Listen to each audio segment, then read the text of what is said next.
Assalamualaikum warahmatullahi wabarakatuh. Kalau ngomongin soal hypercar, biasanya kita bakal bahas mobil-mobil yang asalnya dari negara-negara di Eropa.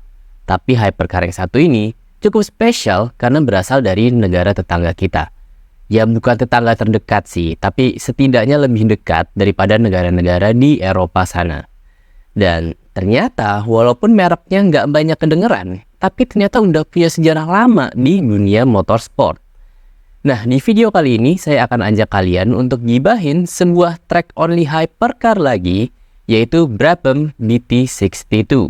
Tapi sebelum lanjut, jangan lupa klik subscribe dan like dulu, supaya Telkomotif bisa terus kasih konten infotainment seputar dunia mobil yang spesial cuma buat kamu.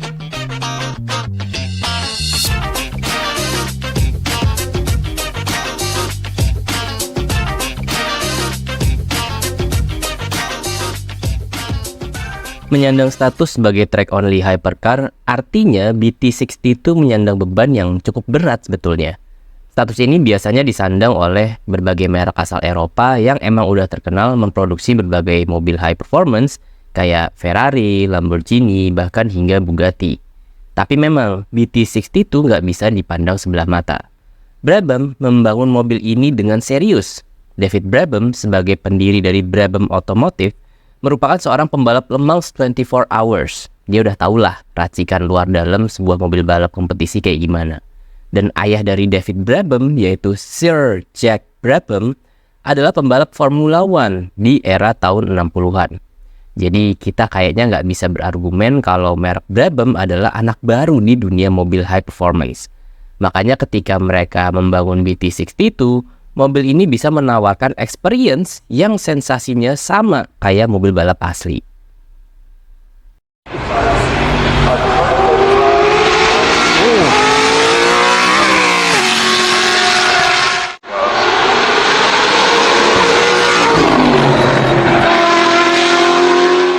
Secara desain, sebetulnya BT62 ini masih cukup kalem ya untuk ukuran track only hypercar.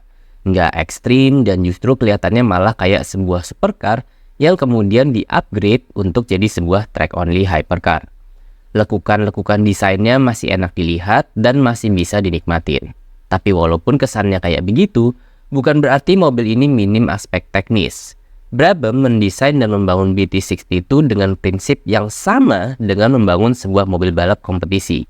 Desainnya harus fungsional dan bisa membantu menciptakan downforce seoptimal mungkin. Aspek aero yang paling mencolok langsung kelihatan pastinya ada di sisi belakang mobil ini.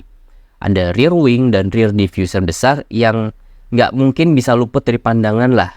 Bahkan dengan adanya dua fitur tersebut, orang awam juga pasti bisa langsung nebak kalau BT62 itu adalah sebuah mobil balap.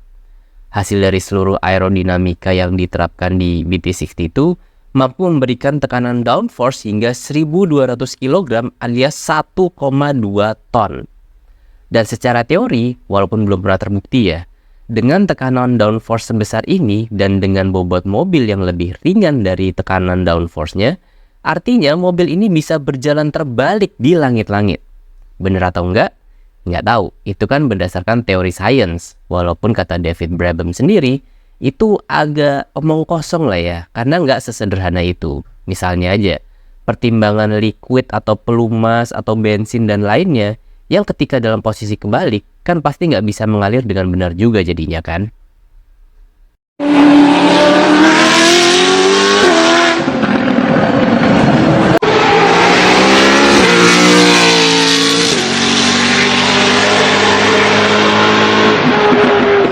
Yang patut disyukuri dari mobil ini adalah Brabham membangun BT62 dengan sebuah mesin yang sederhana, straightforward lah.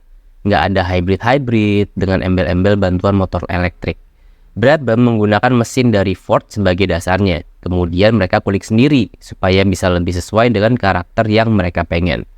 Konfigurasi mesin yang digunakan pada Brabham BT62 berukuran 5400 cc V8 naturally aspirated.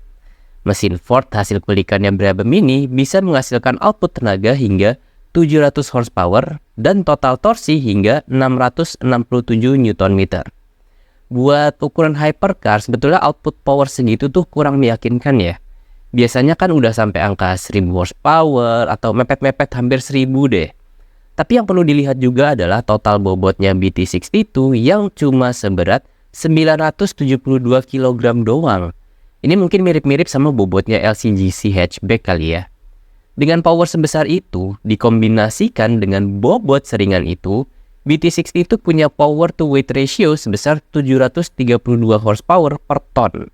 Sebagai perbandingan dengan beberapa track-only hypercar lain nih ya, McLaren Senna GT-R, power to weight ratio-nya 684 horsepower per ton. Ferrari FXXK Evo, power to weight ratio-nya 690 horsepower per ton.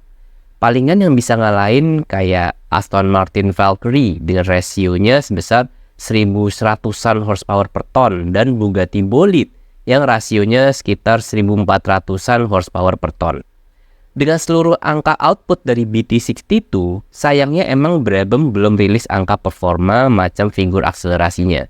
Tapi ya mungkin aja mereka emang mau mendorong customernya untuk bisa lebih menikmati experience-nya dibanding cuma fokus ke angka-angkanya aja.